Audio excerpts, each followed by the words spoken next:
Dr. Singh, during the time of this COVID-19, what can I do to keep my family safe?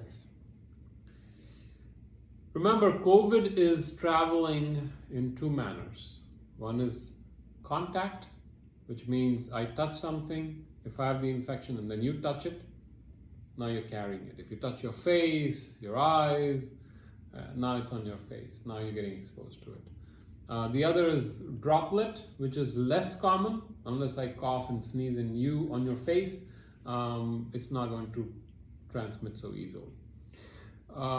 The safest thing right now, which we are talking about, you must have heard of it, social distancing. Your elderly in our community, your parents, keep them away, preferably stay in home. If you have to go out, keep it short, don't hang out in crowds.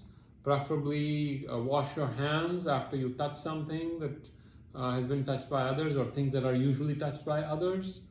If need to be in a crowd, you may consider wearing a mask, which is what several health organizations are suggesting. Gloves, even a mask of cloth, if you sneeze in it, it'll catch 95% of the germs. That's what people are saying. If you know of someone having a cold, keep them in isolation until they get better. If you know of someone who's been exposed to someone who has had COVID or has traveled, then they should stay in isolation, what they call self-isolation. If someone has had COVID, then they should be quarantined. And we have had some cases. I think in Hernando we have about 30 cases. And I think 7 or 8 have been hospitalized. So these are simple things.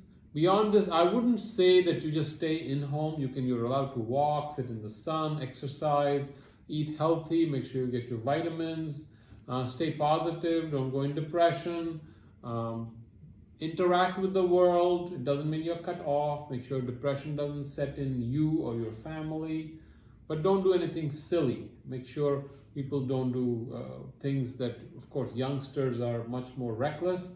We should make sure that they stay safe, but make sure they are occupied, that they don't get bored and then do things that they regret later. It is not uniformly fatal. We are forgetting that. We have about 10% patients will get hospitalized. Not everyone will get hospitalized. And 2% mortality depending on the age, the comorbidities, or even sometimes the social status. So it's not the end of the world if you get it, but most important thing right now is to try to prevent it.